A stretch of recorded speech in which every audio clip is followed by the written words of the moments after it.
Good morning students. जैसे कि आपको पता है कि हम लोग डिफरेंशियल इक्वेशंस कर रहे हैं, तो डिफरेंशियल इक्वेशंस में हमारा आज का टॉपिक है linear differential equation. Linear differential equation, ठीक है।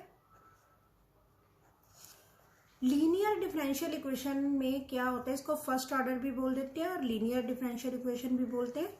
इसकी फॉर्म क्या होती है, dy by d x plus p into y is equal to q. dy by d x plus p into y is equal to q, ठीक है। अब देखो, इसमें ना तो वेरिएबल सेपरेट हो सकते हैं, ना ये होमोजीनियस है, ठीक है ना।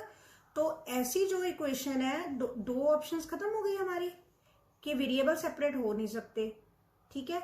नंबर 2 होमोजीनियस नहीं है, तो तीसरी ऑप्शन क्या बचती है, ये है linear differential equation dy by d x plus p y is equal to q, ठीक है। इसमें आपको करना क्या होता है, सबसे पहले इंटीग्रेटिंग फैक्टर निकालना है। इंटीग्रेटिंग फैक्टर क्या होता है, e raise to power integration of p dx। e raise to power integration of p dx। p क्या होता है, जो y का कोफिशिएंट है वो p है, ठीक है।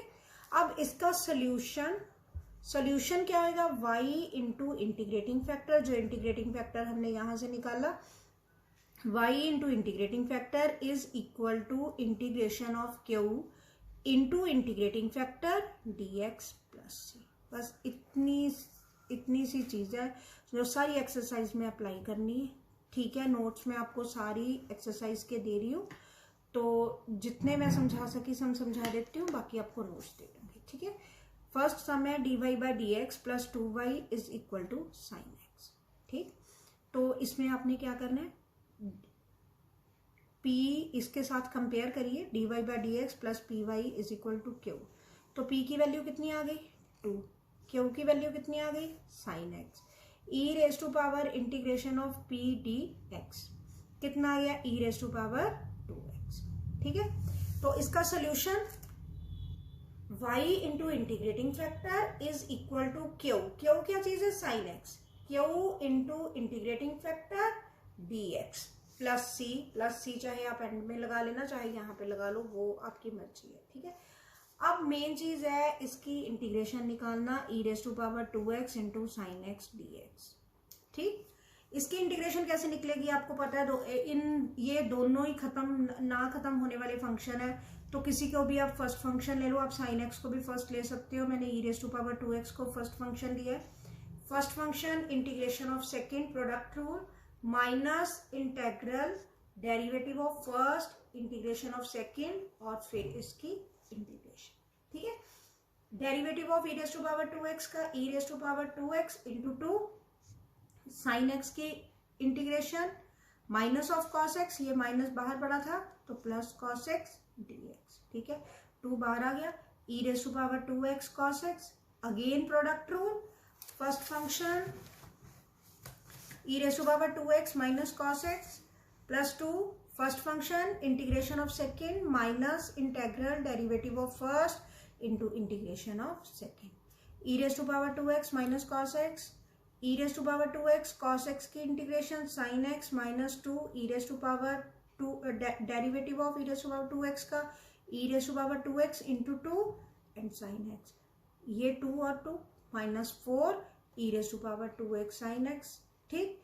ये क्या बन गया i plus 4i 5i is equal to minus e raise to power 2x cos x plus 2 e raise to power 2x sine x, ठीक है। अब i की वैल्यू निकाल दी, वो i की वैल्यू यहाँ पे पुट कर देनी है, वो आपका आंसर। मतलब मेन चीज तो बाकी की क्या रहेगी, इंटीग्रेशन, ठीक है। सेकेंड सम है dy by d x plus 3y is equal to e raise to power minus 2x।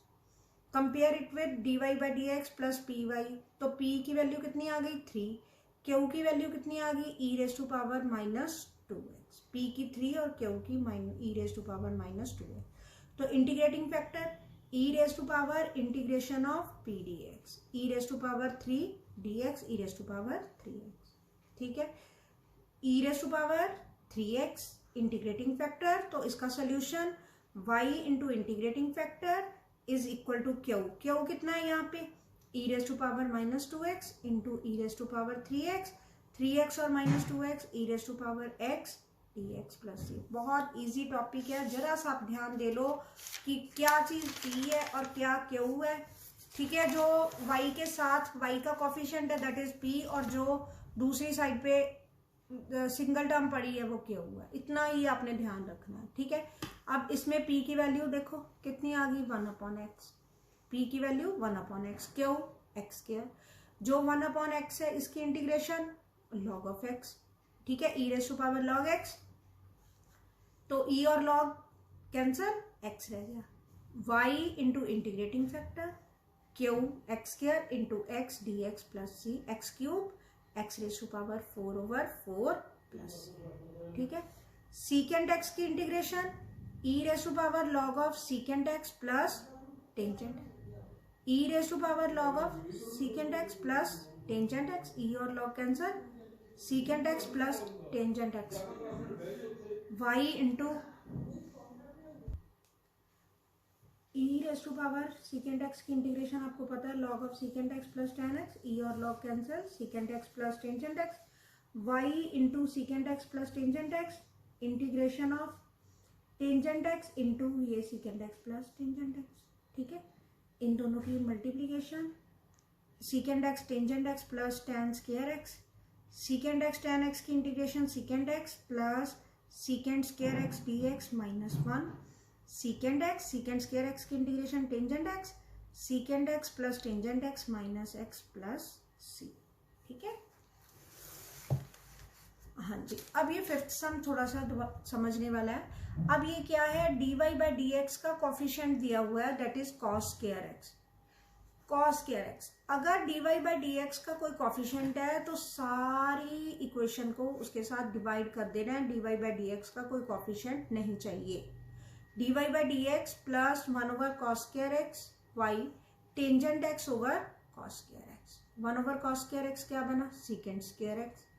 Secant square x की इंटीग्रेशन क्या होती है, टेंजेंट x। क्यू के साथ मल्टीप्लाई किया, tangent x secant square x e raise to power tangent x, put किया tangent x को t, secant square x dx dt, तो t into e raise to power t dt, first function integration of second minus integration derivative of first integration of second करके ये चीज आ गई। t की value tangent x put कर दे बस। Next में x coefficient है, x के साथ आपने डिवाइड करा, x के साथ डिवाइड करके वही इंटीग्रेटिंग फैक्टर, और इसमें बना आपके पास x क्यूब log x, उसकी इंटीग्रेशन log x को आपको पता है फर्स्ट फंक्शन लेना और x क्यूब को सेकेंड, और फिर इसकी इंटीग्रेशन बाय प्रोडक्ट रूल जो पिछले सम्स में करते आ रहे हैं। ठीक है, नोट्स में आप लोग देख लेना। x log x इतनी बड़ी टर्म पड़ी है dy/dx के साथ, कोई बात नहीं है, dy/dx अकेला रखना है, 1/x log x को डिवाइड कर दिया, तो 1/x log x की integration 1/x over log x, e raise to power log of log x, e और log कैंसल, अकेला log x रह गया। तो इसके साथ अब y इंटू, मेन चीज ये है कि dy/dx के साथ अगर कुछ भी पड़ा है तो उसके साथ आपने सारी इक्वेशन को डिवाइड कर देना है। ठीक है, इंटीग्रेशन आप लोग खुद देख ही सकते हो, बहुत करवा चुके हैं इंटीग्रेशन आपको।